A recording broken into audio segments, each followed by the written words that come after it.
अगर आप कक्षा 11वीं में हैं और आप लोग का मंथली एग्ज़ाम चल रहा है अक्टूबर महीने में और आपका पेपर हिंदी है, तो आप लोग ज़रूर इस वीडियो को शुरू से लेके लास्ट तक देखिएगा।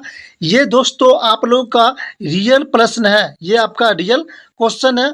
यहीं से आप लोग क्वेश्चन पूछा जाता है और ये 100% मेरे साथियों ये क्वेश्चन आप लोग को एग्जाम में यही क्वेश्चन आप लोग को देखने को मिलेगा। तो आप लोग जरूर इस वीडियो को शुरू से लेके लास्ट तक देखिएगा। यहाँ पर देखिए आप लोगों को टोटल टाइम मिलेगा 1 घंटा 30 मिनट का टाइम मिलेगा। आप लोग को मार्क रहेगा 50 मार्क का आप लोग को एग्जाम होगा।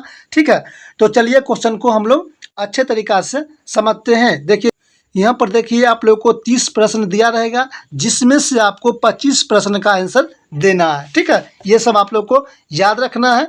फर्स्ट नंबर क्वेश्चन है आपके स्क्रीन पर, जो संज्ञा या सर्वनाम के विशेषता बतलाता है उसे क्या कहते हैं? तो उसे हम कहते हैं विशेषण कहते हैं। ऑप्शन डी इसका सही आंसर हो जाएगा।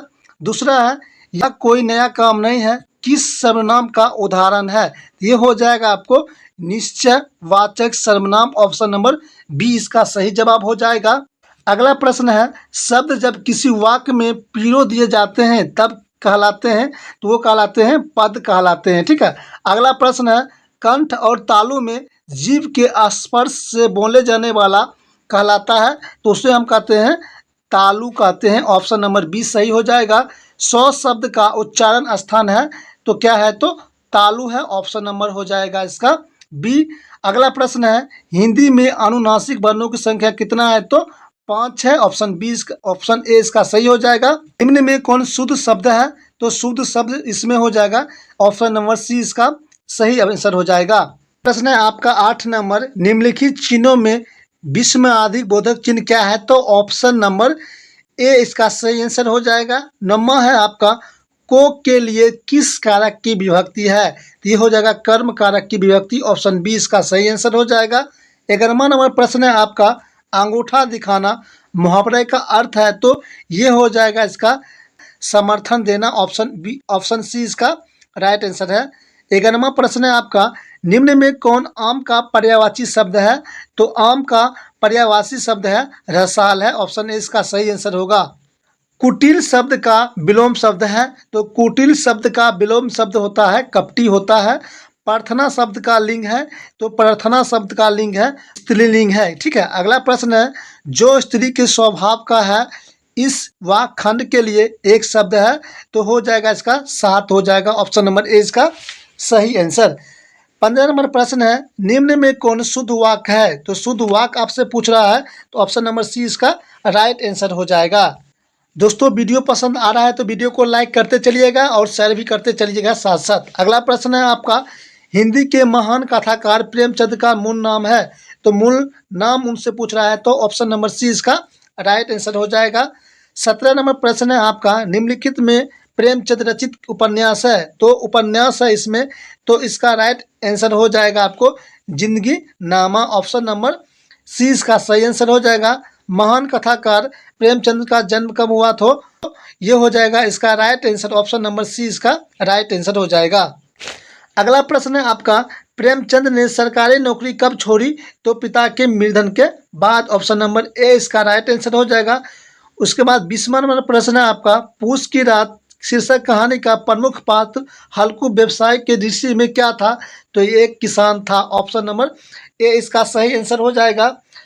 21 नंबर क्वेश्चन है आपका, हल्कू ने जबरा के आगे के ठंडे काटने के लिए क्या आश्वासन दिया? तो इसका राइट आंसर हो जाएगा आप लोगों को ऑप्शन नंबर सी इसका राइट आंसर हो जाएगा।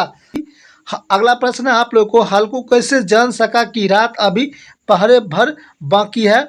तो इसका राइट आंसर हो जाएगा सहना को देखकर। ऑप्शन नंबर डी इसका राइट आंसर हो जाएगा। अगला नंबर प्रश्न है आपका 23 नंबर, पूस की रात शीर्षक कहानी में किसने संपन्न मुख से कहा रात के ठंडे में यहाँ सोना तो न पड़ेगा? ये कहा था हल्कू ने कहा था। ऑप्शन नंबर सी इसका राइट आंसर।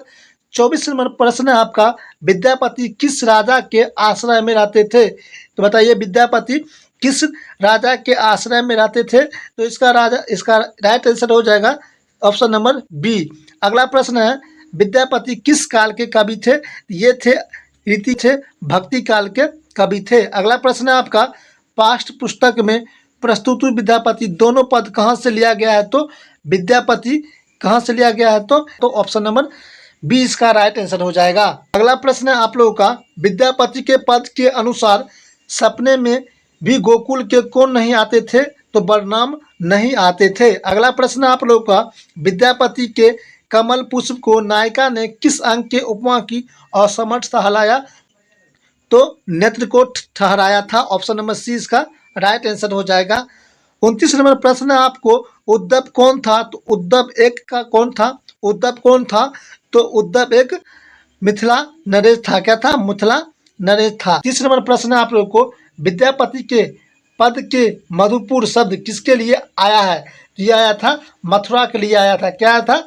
मथुरा के लिए आया था। ऑप्शन नंबर सी इसका राइट आंसर है। ठीक है, तो यहाँ पर हमने आपको हिंदी का ऑब्जेक्टिव पूरा करवा चुका हूँ। आप लोगों को टोटल 30 ऑब्जेक्टिव करवा दिया हूँ, जिसमें से आपको दोस्तों 25 क्वेश्चन का ही आंसर देना है आप लोग को एग्जाम में। ठीक है, उम्मीद करता हूँ कि क्लास पसंद आया होगा, तो एक प्यारा सा लाइक कर देना है और चैनल पर पहली बार आए हैं तो जरूर सब्सक्राइब कर दीजिएगा।